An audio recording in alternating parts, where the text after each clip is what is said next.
how NLP AI can optimize healthcare workflows, moving from unstructured to structured documents, sponsored by Consensus Cloud Solutions. Our speakers today are Bevy Miner, Consensus Cloud Solutions Head of Health IT Strategy, Global Chief Marketing Officer, Bronwyn Huron, Consensus Cloud Solutions Head of Healthcare Product, and Matt Baker, Consensus Cloud Solutions Associate Director of Product Management. Now with that, I'll hand over to Bevy to start the presentation. Thank you so much. Welcome today to our webinar on how NLP and AI can optimize healthcare workflows. We're going to be talking about some game-changing results in healthcare processes using these technologies. In an industry that's plagued with a lot of paper and unstructured documents, NLP and AI can unlock actionable intelligence from these unstructured documents and transform it into a structured document so that it can be EHR, consumable, or other types of healthcare platforms. Today, we're going to be demonstrating these technologies through a referral management and hospital admissions use case that will show how we improve the continuity of care and transforming digital unstructured documents into useful and actionable documents. You're going to learn how we read, understand, and extract free text in a digital fax document. Also, how you can automatically apply data extraction, such as demographic information, patient IDs, diagnoses, etc., and map them to the right fields so that it can be consumed inside an EHR. How you can reduce manual data entry, which we know is so important right now in an overburdened workforce, and increase timely access to that data so that it can be used for actionable insights that can accelerate care. So let's go over our agenda today. We're going to explain where the industry is today, some of the attitudes and sentiments of NLP and AI in healthcare. And then we're going to look at the unstructured data problem and really uncover what you might not realize is such an issue with paper through our system still today. And then we're going to define what optical character recognition, what natural language processing, and what artificial intelligence is, because many in the industry get that confused. And then we're going to talk about how can NLP and AI be used with some real examples in healthcare today. And we're going to dive deeper into a real use case, one that will show you how you can do closed loop referrals and how you can streamline admissions. And then we will take some questions and and answer some of those questions at the end of our session today.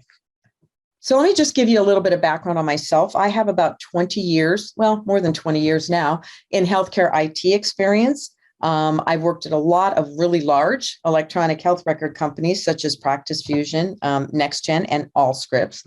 And I've worked at a number of healthcare, innovative healthcare startups.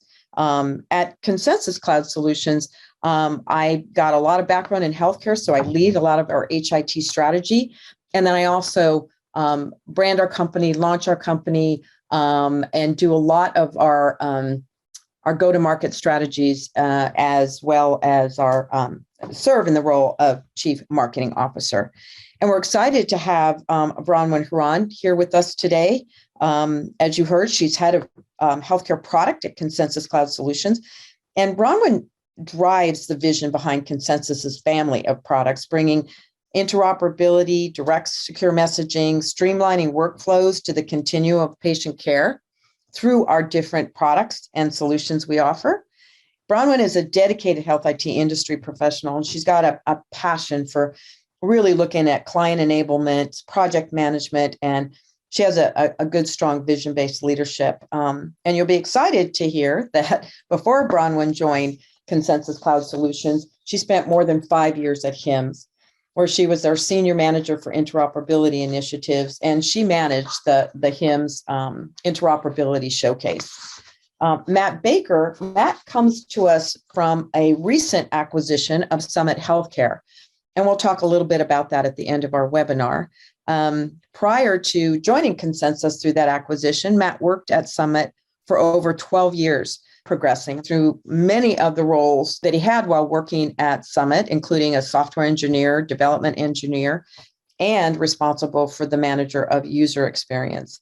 Matt was responsible for creating Summit's healthcare technology products, as you'll see some of them demonstrated today, and was instrumental in the building of the Summit All Access platform. And you'll see how that works in the use case that we'll be demonstrating later on. So let's talk about really what is the sentiment in healthcare today of NLP and AI. And I like to point to the Optum's 4th annual survey on AI. And as you can see here, the industry is very excited about the opportunities in artificial intelligence. A survey was sent out to 500 senior executives, and they are really looking at the benefits. And there's a lot of drill down in this survey that talk about what are the key types of strategies that NLP and AI can solve. And as we know, last few years have been turbulent times in healthcare, but all the trends are still pointing to an industry that remains steadfast in its approach to implementing AI. Many systems have already implemented an AI strategy, and many systems have an AI strategy in mind that they haven't implemented. Now, when you look at the benefits of artificial intelligence, it's across many different types of problems, including things like population health, revenue cycle management, administrative and clinical processes. So I'm not going to drill down into what kind of specific AI strategy the systems have implemented, but they are pretty broad, and they keep growing. So you can see that even based on this chart, a lot of AI strategy has been put together in place by a lot of these systems that they have not had a chance to implement just yet. I'm also excited to share some just really top line results of a survey that Consensus Cloud Solutions sponsored. This was done in partnership with Healthcare Dive. It's a survey on understanding healthcare's provider attitudes towards NLP and AI. And as you can see here, here's where we dive a little deeper into what type of solutions would you like to see AI solve? So if you were to implement an AI-based solution for clinical documentation or information exchange, what's most important to you? Now, notice we're not focusing on diagnosis purposes for AI, and we won't be through our entire demonstration today. This is really meant to look at what are some of those clinical and information exchange applications. So the largest one was the ability to integrate with your EHR, because we know that even if these technologies are useful, if they go outside of workflow, they're not really solving the problem that we want them to solve. And that is to streamline care and ensure that patients can receive faster and better health outcomes. So here's another result of a question from the survey we did with Healthcare Dive. Where do you think AI and NLP can really provide the greatest benefit to the industry today? And transforming unstructured documents into EHR compatible data to facilitate data exchange and interoperability was cited as number one. And then performing de-identified patient population analysis, we're not going to demonstrate that today, but we do know that that is where population health can become really valuable and insightful when looking at the uses of NLP and AI. But luckily on the first one that had a 34% response rate, we will be showing you how we are transforming unstructured documents into EHR compatible data to facilitate quicker and faster communications. And I think this is also really telling. MGMA is for the smaller physician practices. This was a survey that they did, and in asking those healthcare leaders, what's the state of their organizations using a fax machine today?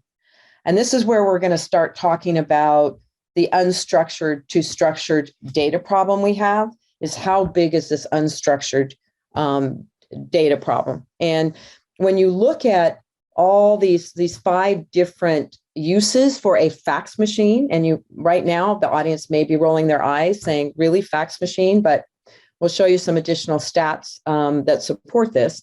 is that just sharing records, doing referrals, latest lab results, how you communicate with your payers, trying to do a prior authorization, et cetera, or even communicating with the pharmacy with medication workflows.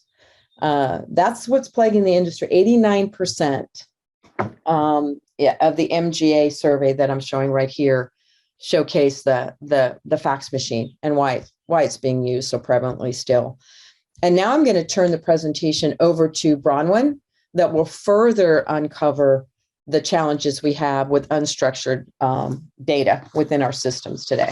Bronwyn? Thanks, Debbie. So I'm going to talk a little bit about specifically how challenging it can be to have unstructured documents created in healthcare. And obviously, fax is a really good example of unstructured documents, but naturally, we create this anytime that we choose to print something, we choose to extract a lot of information from a medical record, we choose to put information into a medical record that is unstructured, such as narrative. There's a lot of different reasons why this gets created. But the reality, exactly to Bevy's point, is that fax continues to be a primary form of information exchange in healthcare, to the point where even Direct Trust says that over 9 billion fax pages get exchanged each year. Now, when you really think about it, faxes are essentially static, unstructured images, and we have to process all of these kinds of unstructured images manually. So this is essentially your HIM department. This is your administrator's office. These are staff members who have to go through and find the important information and manually enter it. Per DocuSign, they actually were able to do some research on this and found that it costs somewhere between $6 to $8 just to process these kinds of documents because the information itself is really valuable. So in 2021, we surveyed the healthcare industry to better understand why they chose different information exchange protocols, including fax. And people value fax because it's required and widely adopted in the industry. It's easy and convenient, it's secure, and it provides them the auditing power they need in a highly regulated space. What I found most interesting is that all 4 of these items were rated almost identically. What this tells me is that it's not one of these reasons why people are still faxing, it's all of them. And in combination, this makes fax extremely difficult to move away from, even with known detractors. And we know there are limits to any technology, and in fax, it is that a document created will be unstructured or static. Although this image is easily read by a person, it is impossible for a system to be able to consume that information locked inside. That is until now. So we are trying to provide a solution to this conflict. Natural language processing should be able to take a look at these documents, identify the really important metadata, and then be able to move it directly into a structure while still providing that original document. So we're able to kind of match both the protocols that people are really comfortable with, the things that make them the most pleased and continue to use fax, but then adding on this extra layer of metadata to be able to talk about this a little bit better. So I want to talk a little bit about what exactly is something like natural language processing. So it's a subset of artificial intelligence. And when you think about this, a really good person who kind of was describing AI to me, explained that AI was essentially just a series of tools that are put together to create automation that wouldn't be able to be existing with just one of those pieces of technology. And so when you really look at a lot of your artificial intelligence applications, take a look at specifically what they're doing. It's often a combination of tools. So in this case, I want to talk about optical character recognition. OCR has been around for a long, long time, and it's incredibly useful. Essentially, what it's doing is it's creating a text layer on top of that image that then can be searched for. But what you can see here is kind of a representation of what that can mean. So I know on this document that there is a hash sign. I know on this document there's a % or a 9. We're able to kind of piece together some of the characters that are available, but we aren't getting actually the context of what does that letter mean. That W could be anywhere from talking about a WBC, or it's actually talking about Mr. Williams. And really, without any additional work, it's hard to know this, but you do need to be able to get the characters off of that page. Now we're going to talk a little bit more about natural language processing. So these are the same document on the left side and on the right side. if I was going to ask you, what was this patient's name and their birth date? What you can see here very quickly is that on the right side, you can probably see this a little bit more clearly because the letters are larger. You're able to look at it and say, I can confidently say that the patient's name is Martin Hilton. I can also confidently say that their date of birth is 5/25/1946. But if I had only given you the one on the left, then you would have had to hope that you were right and recognize that you needed to squint a little bit. You were less confident in the fact that this was the right data on the left, but on the right side, you actually can increase your confidence because you can see it more clearly. This is important to be able to understand so that you're able to understand how natural language processing is taking into context the different documents that it's looking at. So it's not just looking at whether or not Martin Hilton exists on this page, but it's actually able to look at it the same way that we were and go, this is part of an address block. Or I actually asked you for the birth date of a patient, and right here it says date of birth, but it can recognize based on the context and just translate that for you. So using all of that kind of technology allows us to be able to automate some of these processes that humans typically do. So specifically what Clarity is doing and being able to show you what sort of intelligent data extraction really means. On the left side, you'll see again that Martin Hilton document.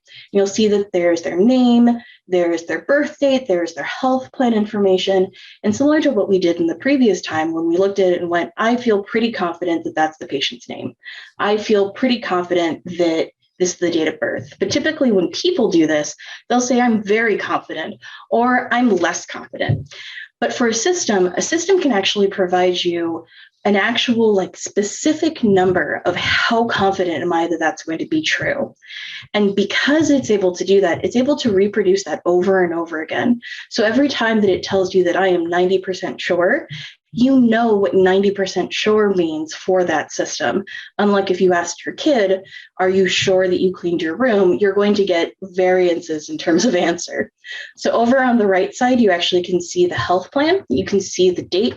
You can see the location as well as the confidence score. For the health plan, we're very confident because as you can see on the left side, it's essentially labeled. But then when you take a look at Martin Hilton, it's actually just a little bit less confident. We're still very sure this is the patient's name. However, it's not actually labeled. So there's a small amount of variance where the system is actually acknowledging that it's not 100% confident, but it's pretty darn sure. Now, we all know as folks who talk about interoperability that there are a lot of different stages and levels of interoperability. Right now, we're talking about not just the transport of it, but then also being able to make that into structured data to be able to participate in interoperability exchange. What's happening here is we're actually using an integration tool, an integration engine, to be able to transform this JSON text into different standards. Now, standards are needed both for the transport of information as well as the structure of that payload. And in this case, we're actually able to structure it as an XML or an HL7 message or a FIRE object to be able to be pushed back and forth depending on what you need it for. But as you can see, you can't possibly be able to structure this into something you can consume unless it was structured in the first place. And it can't be structured in the first place without being able to identify what these individual pieces mean from a particular document. And if you are unable to find characters, you're never going to be able to identify that actual use or the metadata, the context of that word. So as you can see, why when we talk about artificial intelligence, it's really not about this being magic or something extra. And there's a reason why there are leaps and bounds of improvements happening every year is because individually these different technologies and these different approaches individually improve, and sometimes they create a synergy that allows us to move forward leaps and bounds. So as Bevy was mentioning a little bit earlier, we were going to be talking about one of our use cases. And essentially the use case that we did for the HIMSS Interoperability Showcase was about Juliet. So Juliet here, she's obviously in her early 20s. She decided that she was going to rollerblade for the weekend, for good time's sake, and she accidentally fell and broke her arm. Now, she went to an urgent care because she wasn't really sure what to do. And they told her that, you need to follow up with your provider office and kind of bandaged her up. her arm continued to hurt. She goes to her provider's office, and the provider's office tells her, you know what, I really think you need to be looked at for surgery. I want to send you to our surgery center. But the thing is, Juliet's arm that's broken and kind of injured is on her right side, her dominant side. And she says, yes, that's great, but I would actually really like to go home and have my mom help me take care of myself, because right now I can't dress, I can't cook, I can't do much. And I want to make sure that, I can stay with my mom during recovery. And so the provider office goes, that makes sense. I want to be patient-centered, and I'm going to actually send your referral to a surgery center that's local to that area. It's not one that I typically work with, but because Juliet wants to be closer to her family, it makes sense for them to do this. Now, that surgery center has, a very common problem that's increasing in healthcare, where on the inbound, from urgent cares, labs, provider offices, these surgery centers need to be as flexible with the kind of communication they accept as possible. This is new business. This is important documentation for quality. This is allowing them to respond to patients faster. On the other hand, on their back end, along with things like prior authorizations or quality reporting or just downstream processes, they need as much structure as they can so they can automate the parts that they can while allowing the people to be as efficient as possible who work within those workflows. So that presents a specific problem for that surgery center. So what you can see here is we're actually using a combination of fax technology. We're using a natural language processing AI as a Clarity, and then Summit Exchange is our example for a integration engine. And what we actually were able to do was, as that fax came in, we were able to identify what patient that was, what kind of document that was, be it a referral or a lab or supporting documentation for Juliet.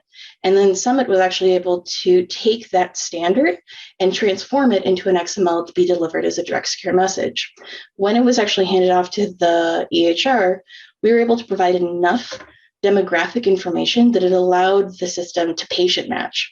And when it allowed them to patient match, it meant that all that information actually went directly into Juliet's chart.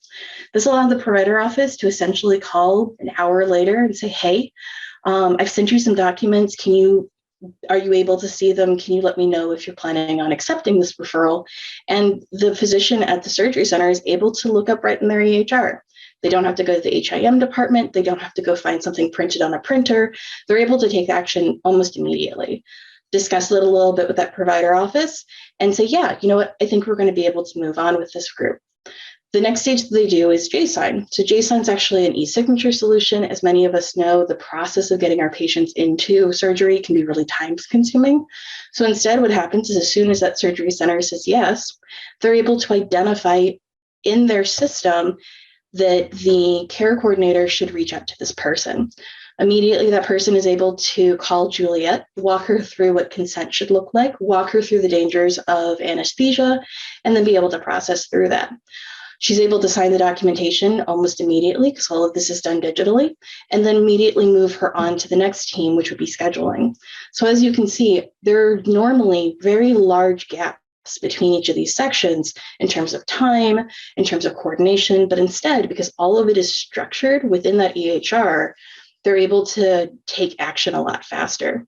And then finally, with Summit All Access, this is actually using the concept of a closed loop. So we now have a system that's available to that provider office to look up additional information. So we're going to talk a little bit more about the individual components that make this use case special and unique, and something that I think is really impactful for different people. First and foremost, it's the fact that the groups in one, there are a lot of reasons why they continue to fax. We talked about this at the beginning of the session, but the reality is that a lot of these organizations aren't just communicating to healthcare. They're communicating to law offices, they're communicating to sports camps, they're communicating to daycares, they're communicating to employers, they're communicating a lot of information. And especially as we all come out of this pandemic, public health is layered on top of everything within our lives. And so expecting all organizations to be using the same modality for communication is just unrealistic. But at the same time, we really want to be able to take advantage of a lot of these automation processes that happen further down the road. And so that's one of the things that makes this really special. And when you look at things like natural language processing in your workflows, acknowledging how do you get that information in the first place? And then how are you able to transform it so that you can take advantage of it as quickly as possible? I think something particularly special, and speaking specifically from Consensus, is that because we're a leader in eFax, we're a leader in digital fax, typically these kinds of integrations are both for the urgent care and the surgery center. You would normally have a partnership. You'd normally have to do point-to-point connections, or if you're lucky, attach yourselves to one of the trust frameworks.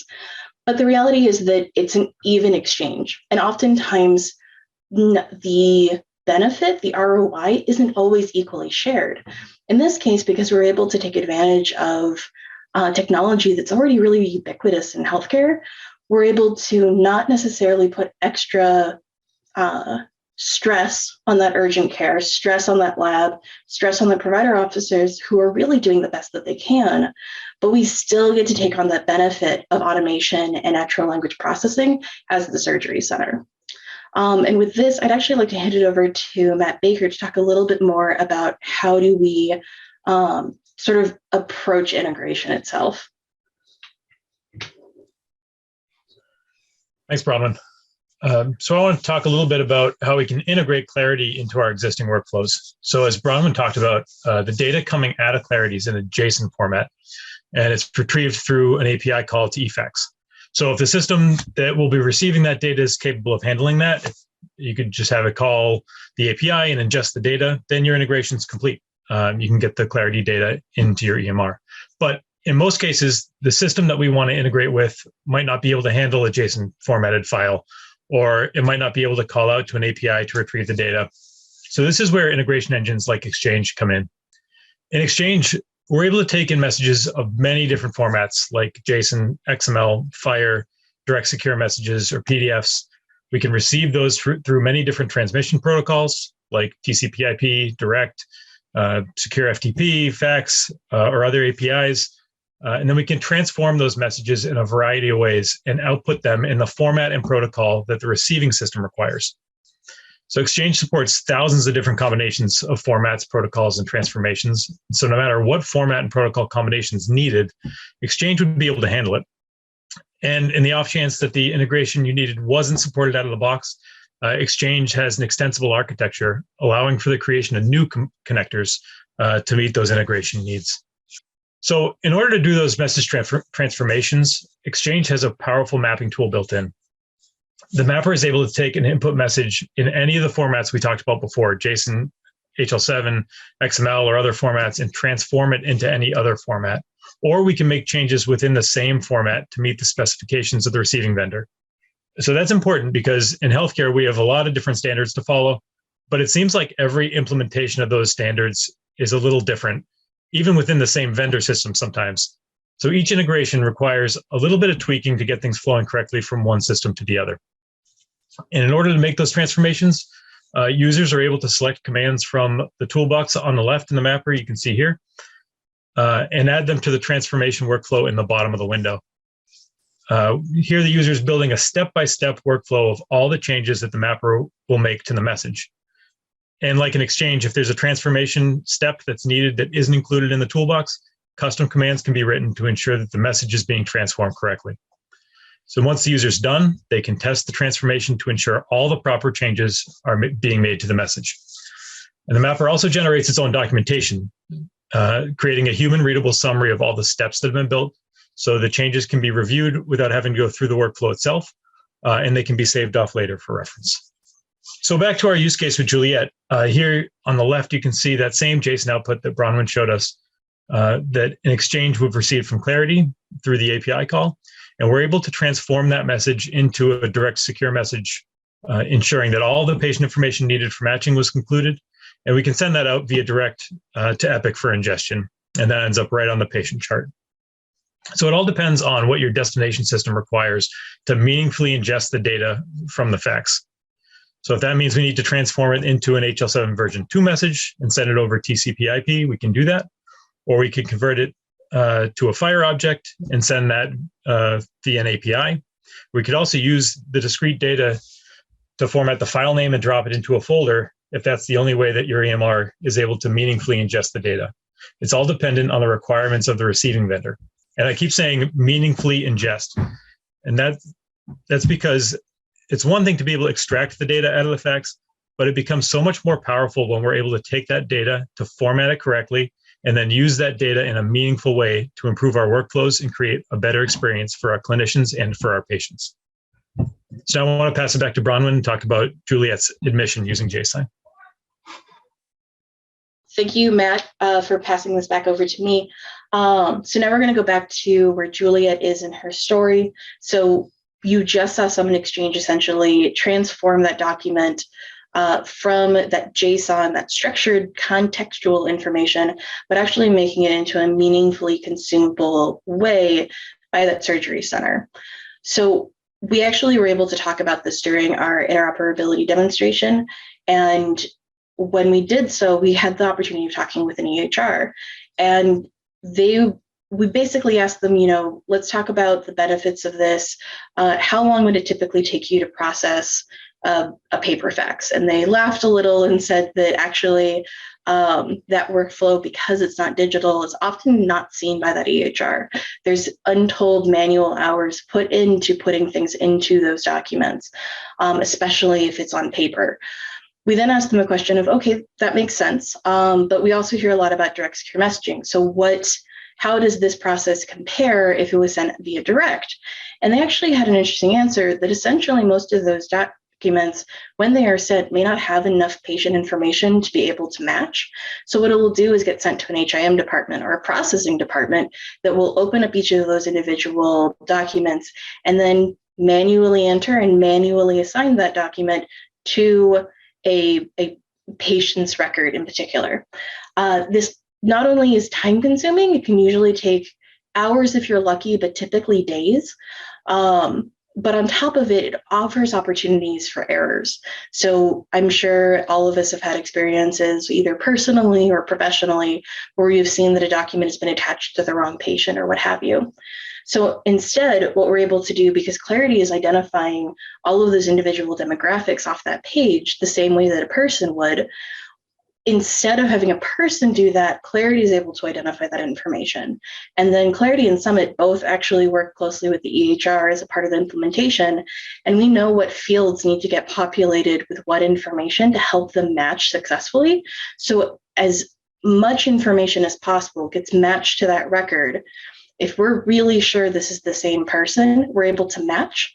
And then if we're not sure, those documents go to the HIM department, allowing both groups of people to be more effective and efficient. So the next piece I want to be able to talk about is that JSign piece. So this is our electronic signature solution. There's a lot of different ways to be able to use it, but most importantly, the way that we used it here was that we wanted it to be embedded into that workflow. So being able to embed it here, it's part of the EHR. It's actually completely a digital system. What's really nice about it is that it allows patients and their family members to be observers of that signature as well. So automatically all of those records are able to be sent back to that patient.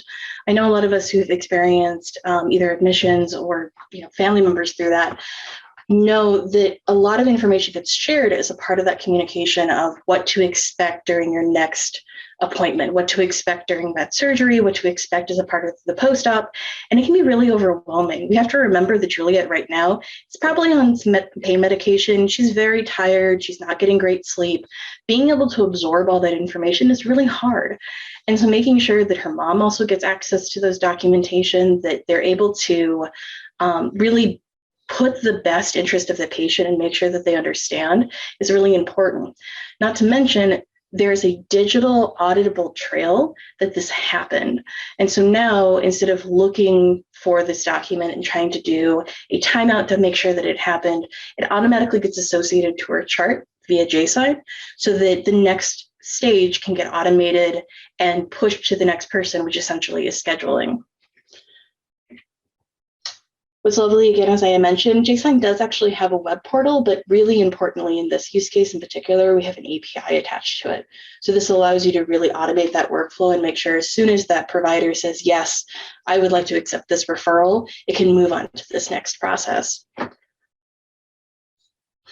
So the next piece that we want to talk about, really this whole piece that we talked about so far has allowed Juliet to get her surgery. But now that she's had her surgery, there's obviously a lot of information that's been created as a part of her admission, as a part of her surgery, as a part of her post-op. And we want to make sure that nothing gets dropped. If her medication had to change, if she needs additional services, if something happened during the surgery and she ended up with a DVT. There are a lot of different things that can happen, and we want to make sure that all of her care continues to be connected. And so with this, I'm going to actually hand it off back to Matt to talk a little bit about how we support the closed loop referral. Thanks, Bronwyn. So to do this, we use All Access, which is our document availability platform. All Access can be leveraged to provide data to unaffiliated providers outside the hospital. All Access can take multiple forms of data, structured data like HL7 or XML, and also unstructured data like PDF images from a fax, and make that available in a human-readable format to be accessed over the web. All Access also includes our Signal product for notifying providers, and it satisfies the CMS ruling for ADT notifications. So it works a lot like Clarity, but in reverse. So for a software program to read and ingest data, it needs to be structured like the data that Clarity is creating. But for a human, it's much easier for us to read a report that's been formatted in a printable way instead of one of those structured formats. And that's what All Access is going to provide. But since we started with that structured document, that's still available within the system and can be viewed and downloaded if necessary. All Access provides the ability to share the clinical data with external providers without having to provide direct access to the EMR system or having the medical records department field calls from those providers to get access to the data.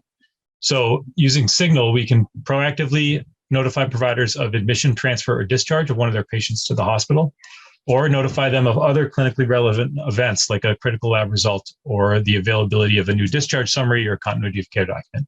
So that's what happened in our use case. We've alerted Juliet's PCP of her discharge using Signal as part of the All Access platform. And that alert included a link to the All Access website for her PCP to log in and view all of the clinical information for Juliet's visit.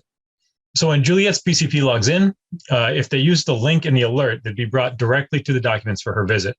But if they just logged into the website, they're presented with a landing page similar to what you're seeing here. From here, they can select a couple different ways to access the data that they're looking for, depending on their preference. So users can access data based on a patient-specific search, or they can access a list of documents directly. So this means that if they're only interested in documents for a particular patient, like Juliet's PCP would be, they can see all the documents for that patient at the same time. Or if they only want to access a specific document like a discharge summary or lab results for all of their patients, they can view a list of all those documents across multiple patients. We can also create custom forms on the landing page to gather information from those external providers. So like the OR scheduling tile you see here up in the top right. So in this case, we could set up a form to gather all the appropriate documentation in requested times to be able to schedule time in the operating room at the hospital. Or there could be other forms that could be set up to gather other documentation or allow providers to enter notes to communicate back to the hospital staff, allowing a bidirectional communication between those external providers and the hospital staff, all within the All Access application. So really, we're closing the loop on the referral, where Juliet's PCP is able to send that referral with all the documentation into the surgery center, and then retrieve and review the information from Juliet's surgery using All Access in order to provide her the best possible follow-up care. Thanks, Matt. So, and I'm sure this is a great time that Bevy can also add in as well, but there's a number of benefits that we've talked about as a solution set. And I think that's something that's important as healthcare IT vendors is that we understand that this is an overarching workflow. We don't expect to be able to take out a portion of this and not impact the rest of it and not impact the rest of that workflow. And so typically what you're going to see, especially if you're planning on implementing something like natural language processing into your workflow, is you have to take all of this into consideration. So understanding your downstream workflows, whether it be in consenting or making sure that people are able to access that information, or even just being able to get that information into your record, what standard do you need it to be in? Where do you want it to appear in your record? And so a lot of benefits that we've talked about so far are things like digitizing your paper documents. Simply going with an electronic faxing solution will significantly increase your productivity and make it a lot easier to work with these documents. Really, as soon as it becomes paper, I joke that it essentially goes into a black hole because no one's able to see it. But as long as you keep it digital, there's opportunities to do things like natural language processing. We were able to create some structured data out of this. We were able to create insightful information to be able to improve continuity of care and be able to really make sure that Juliet's information, regardless of the fact that she got her labs from an outside organization, if she had her x-rays or her first narrative note, her first assessment from different organizations, it didn't really matter because we were able to identify who the patient was, what type of document that was, and be able to get it into the chart easily. We were easily able to send structured documents in that digestible communication protocol. So again, just like interoperability, we want to make sure that the payload itself is understandable, but also the way that we move it. And so for both of these things, being able to create structured data, even around these unstructured documents that are so valuable, we want to be able to make sure that it's consumable. Then it impacts those downstream workflows. So easily e-sign admission documents to shorten time to treatment, streamline that admission process, make sure that everyone's aware of it. We're able to shorten the time to treatment, leading to better health outcomes. Really, the reality, I don't know if any of you have ever broken an arm, but I did when I was much younger. And the speed at which that you need to get that addressed. People don't realize that you don't typically go in for surgery the same day. The swelling has to go down. You have to work through that process. But at the same time, the longer that you allow your arm to be in the wrong position, it actually starts to heal a little bit.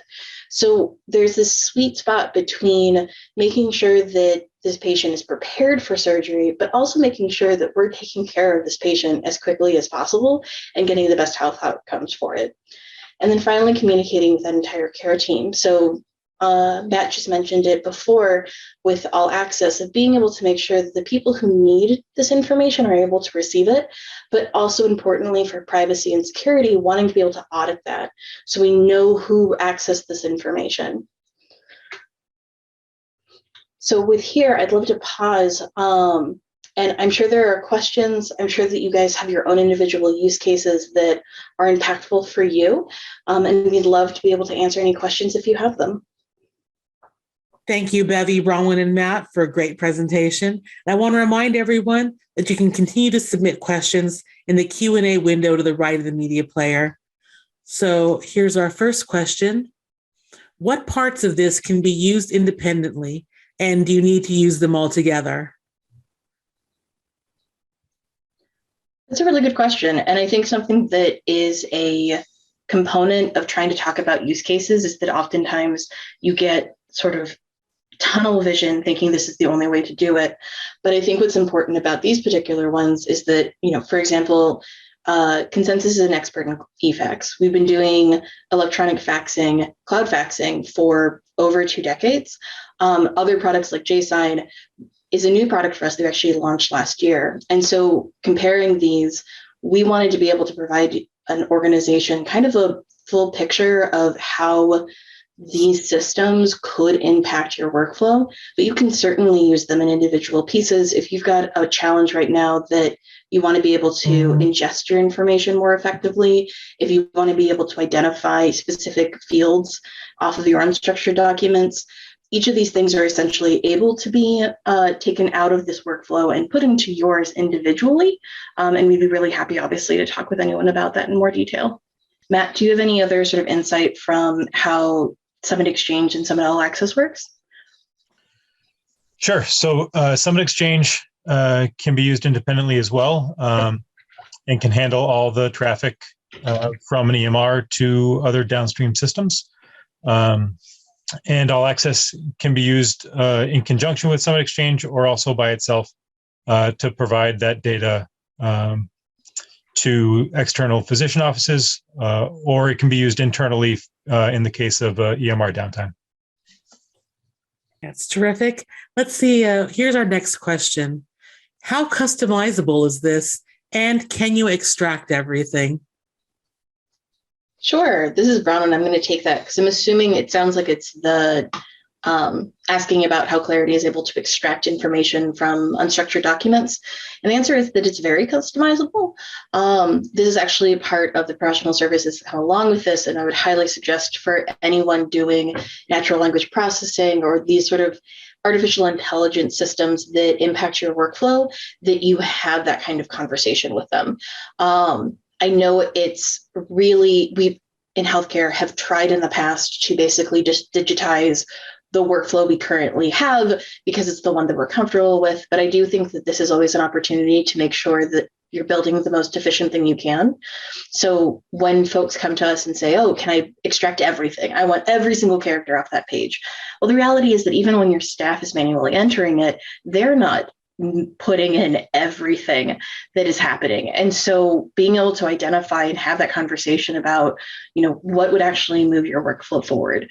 So oftentimes things like patient indexing. So making sure the documents that belong with charts end up in that chart as quickly as possible is really useful. Another way of looking at it is if you want to be able to process public health documents and you want to know these ones are positive and these ones are negative, the system can actually search through the whole document and find positive versus negative. And so then if you know that that is one of your workflows, you're able to kind of get it to the next stage. And so someone can take action on it.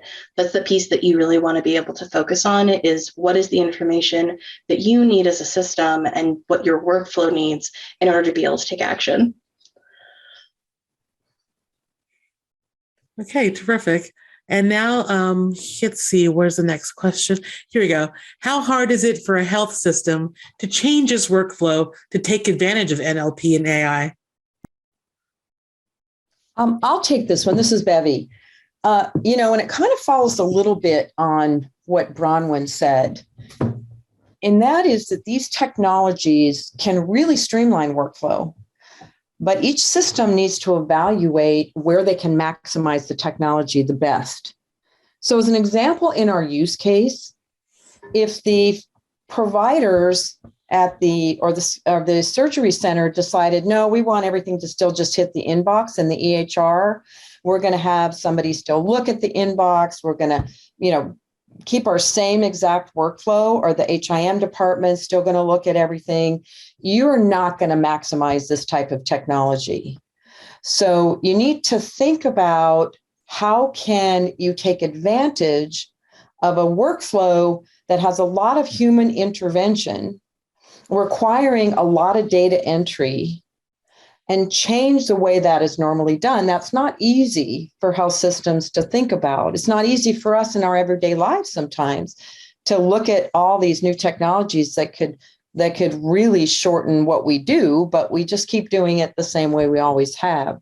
So working with your technology partner in understanding how can you shorten the workflow, how can you take advantage of this technology to even deal with an overburdened healthcare system today that doesn't have the staff to manage the workflow, with the ultimate objective getting to faster patient care, better health outcomes. Where does the system need to work with their partner to be able to make those changes? And then I think together, both your healthcare partner, your technology vendor, as well as the healthcare system can start to measure the ROI that a particular NLP or AI implementation can realize for you. Awesome. Okay, everybody keep your questions coming in. Here's another one. We have an HIE in our system that facilitates data sharing. Can we use this to help pull demographics out of unstructured documents? This is Bronwyn, and actually that's an excellent question because we actually are working with a client who is an HIE, and exactly this. So one of the struggles that they have is that they are intentionally trying to get as much information about their patients as possible, not only to assist organizations who are using their services, but then also to be able to provide analytics on it. But in order to be able to do that, you first need to be digital, and then you need to know what you have. And so we're actually playing a really unique role where we discovered that, in our discovery conversations with them, only about 20% of their provider organizations that were within their jurisdiction were actually reporting to them. And it had a lot to do with technology. So they didn't want to send it directly out of their EHRs. They wanted something that was automated. They wanted something that wouldn't be too difficult for their individual workflows. And again, like what I mentioned earlier, oftentimes these kind of integrations, although they happen for both the sender and receiver, the benefit is obviously to that HIE more than it is to that individual provider office. And so in this case, we're having provider offices send in their care summaries, and we're doing exactly what you're describing of pulling out those demographics and providing them in a structured and predictable way so that when the HIE grabs it, it's actually able to run it against its own index and be able to know, yes, this is the patient I should have information on, or I already have this information on them, and be able to sort that really, really quickly. So they're able to get essentially real-time data. If they didn't have this kind of technology on their inbound unstructured documents, they wouldn't be able to process it nearly as quickly. And then also, if they were just unable to accept those unstructured documents, which is certainly an argument made in healthcare where, why are we still dealing with these? They wouldn't actually have those records at all. So I don't think it's an option to just reject those things, but we certainly need to be able to support important organizations like an HIE to be able to do their work as effectively as possible. Right. Now here's another one. Some of our skilled nursing facilities and home health don't have EHRs. How can they get access to this structured data and reduce the use of that fax machine? This is Matt. I can take this one. So there are a couple of different ways that you could make the data available to those nursing facilities and home health professionals. You could use all access, like we talked about in the presentation, where you could make that clinical data available via the all access website. And they could have logins, and they could log in and either view it within the portal itself, or they could download it through the all access product. But we also offer direct messaging. So you could send it out to them via direct message. You could supply them with a mailbox, or we could supply them with a mailbox to be able to receive that data and download it that way. So a couple of different options to provide that structured data to those facilities. Great. And let's see, here's one. What are some other use cases for this technology? Yeah, no, this is Bronwyn again. And as you can hear, Clarity is essentially one of my favorite products, and certainly one that I've been working on a lot recently. There's a lot of different use cases, and it's actually a complicated question to answer when we're on panels like this, because the reality is that we are assisting with the infrastructure. Anyone who is in an infrastructure business, especially things like interoperability, we facilitate the message delivery. Like, that is not a sexy use case, but it's true. And so when you think about this, being able to extract information that otherwise a person would actually go in and have to manually do, that's really challenging. And then on top of it, being able to get it into your system in a structured way is important. And like, a good example of this is that in the past, or if you had a workflow that changed frequently, we're thinking about research or pharmacy approvals or things like that. It changes frequently. If you're changing up your research, if you're changing up the information that you're getting from a document, then you have to go through the process of retraining your staff. For us, essentially, you give us back the same data feed, ask us to extract new information, and within a day, we would be able to recalibrate the system and provide you that output in the same way.